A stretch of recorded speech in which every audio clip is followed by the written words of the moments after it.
Vibrant భక్తి ప్రేక్షకులకు నమస్కారం. శ్రీలక్ష్మి గారు, మరి మిథున రాశి వారికి జూలై మాసం అంతా ఏ విధంగా ఉండబోతుందంటారు? మిథున రాశిలోకి మనకి మృగశిర 3-4 పాదాలు, అలాగే ఆరుద్ర 1, 2, 3, 4 పాదాలు, పునర్వసు 1, 2, 3 పాదాలు మనకి ఈ మిథున రాశిలోకి వస్తాయి. అయితే మిథున రాశిలో వీళ్ళకి జన్మలో రవి యొక్క సంచారం, శుక్రుడి యొక్క సంచారం, ఈ రెండు కూడా జూలై 7 తర్వాత ఒకటి, జూలై 13 తర్వాత రవి ఎప్పుడైతే మార్పు చెందుతారో కొద్దిగా వీళ్ళకి స్ట్రెస్ అనేది తగ్గుతుంది. ఓకే. నెక్స్ట్ ఇంకోటి వచ్చి ఏంటంటే వీళ్ళకి వ్యయస్థానంలో గురువు యొక్క సంచారం. అదే వ్యయస్థానంలో గురువు యొక్క సంచారం పెద్దగా అంత ఇబ్బంది పెట్టేది ఏమి ఉండదు. ఎందుకంటే మహా శుభ కార్యక్రమాల కోసం ఖర్చులు ఎక్కువ చేయడం, వెచ్చించడం అనేది ఎక్కువగా జరుగుతుంది. అంటే ఖర్చుల శాతం అనేది ఉంటుంది ఇక్కడ. అందులో వీళ్ళకి నవమ స్థానంలో ఉన్న ఎప్పుడైతే యొక్క శని భగవానుడు ఉన్నాడో ఆయన వక్రీకరించి అష్టమ స్థానాన్ని చూడటం. అయితే ఇక్కడ వక్రీకరణ అష్టమ స్థానం అనేది వీళ్ళకి కానీ చూసుకున్నప్పుడు మిథున రాశి వాళ్ళకి కొంత అనుకూలతనే ఇవ్వడం అనేది జరుగుతుంది. ఎందుకంటే ముందుకు వెళ్ళిపోయిన వ్యక్తి వెనక్కి వచ్చినప్పుడు కొంత పాజిటివ్ ఇవ్వడం అనేది జరుగుతుంది. అంటే ఇక్కడ అష్టమ స్థానం అనేటప్పటికీ ఆకస్మికంగా జరిగే సంఘటనలు, మనకి పిత్రార్జితాలు, లేదా స్థిరచరాస్తులు వాటి విషయాల్లో వాటికి సంబంధించినవి, లేదా కోర్టులో ఎప్పటి నుంచో మనకు పెండింగ్లో ఉండిపోయిన వ్యవహారాలు ఇలాంటివి ఉంటాయి కదా, ఇవన్నీ కూడా కొలిక్కి రావడం అనేది జరుగుతుంది. ఓకే. అలాగే వీళ్ళకి అధికారుల యొక్క ఒత్తిడి కొద్దిగా ఉంటుంది. అంటే ఇక్కడ ముఖ్యంగా ఈ ఆస్తి విషయాల్లో వాటిలో కలిసి వచ్చినా మనం ప్రత్యేకంగా కొనుక్కునేవి ఏవైనా ఉంటాయి. అంటే చతుర్థ స్థానంలో కేతు ఉన్నాడు కాబట్టి ఏదైనా ప్రాపర్టీ విషయాలు, అంటే భూముల కొనుగోలు, అమ్మకాలు ఇలాంటివి ప్రత్యేకంగా మనంతటా మనం చేసుకునేవి, రాసి వాళ్ళు చేసుకునే వాటిల్లో అలాంటి విషయాల్లో డాక్యుమెంట్స్ అవన్నీ సరిగ్గా ఉన్నాయా లేదా, ఓకే, ఇలాంటివన్నీ చూసుకోవాలి. అంటే కొంచెం ఏదైనా మార్పులు చేర్పులు చేయడం, అమ్మిందే ఇంకోళ్ళకి అమ్మడం ఇలాంటివి జరుగుతూ ఉంటాయి. కాబట్టి ఇలాంటి వ్యవహారాలలో మాత్రం మిథున రాశి వాళ్ళు కొద్దిగా జాగ్రత్త అనేది ఈ మాసంలో చూసుకోవాలి. అలాగే సంతానపరంగా వాళ్ళకి విద్యకు సంబంధించి కానీ, వాళ్ళకి ఉద్యోగాలకు సంబంధించి కానీ, లేకపోతే వాళ్ళ క్రియేటివిటీ ఏదైతే ఉందో వాళ్ళంతటా వాళ్ళు ప్రదర్శించుకోవడానికి కానీ ఈ సమయం చాలా అనుకూలంగా ఉంటుంది.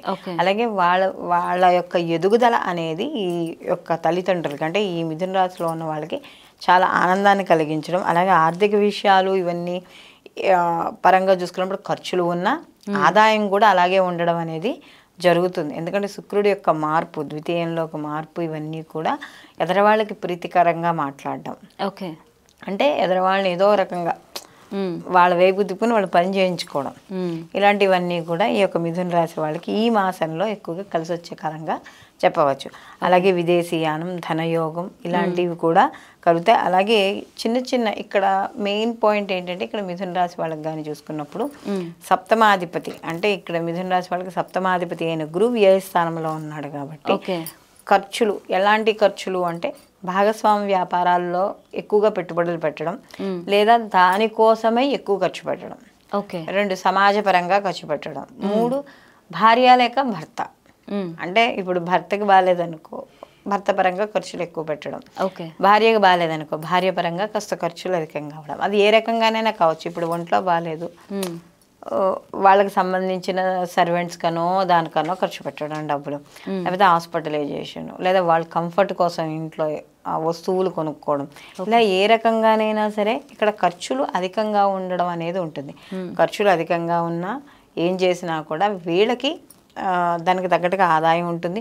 సమాజంలో కీర్తి గౌరవాలు కూడా పెరిగే అవకాశం, అంటే ఒక ఐడెంటిటీ అనేది ఖచ్చితంగా మిథున రాశి వాళ్ళకి ఈ జూలై మాసంలో వచ్చే అవకాశం అనేది ఎక్కువగా కనబడుతుంది. అలాగే విద్యార్థులకు కూడా అనుకూలంగా ఉంటుంది. వాళ్ళు చేసే పోటీ పరీక్షలు కానీ ఏవి కానీ ఇవి కూడా మంచి ఫలితాలను ఇవ్వడం, బంధువర్గంలో కానీ స్నేహవర్గంలో కానీ అంటే ఏదో ఒక గుర్తింపో, లేకపోతే మీకున్న కష్టమో లేకపోతే నష్టమో దేన్నో దాన్ని స్నేహితులు కానీ బంధువులు కానీ లేదా దగ్గర వాళ్ళు కానీ గుర్తించి సహాయ సహకారాలు చేయడం.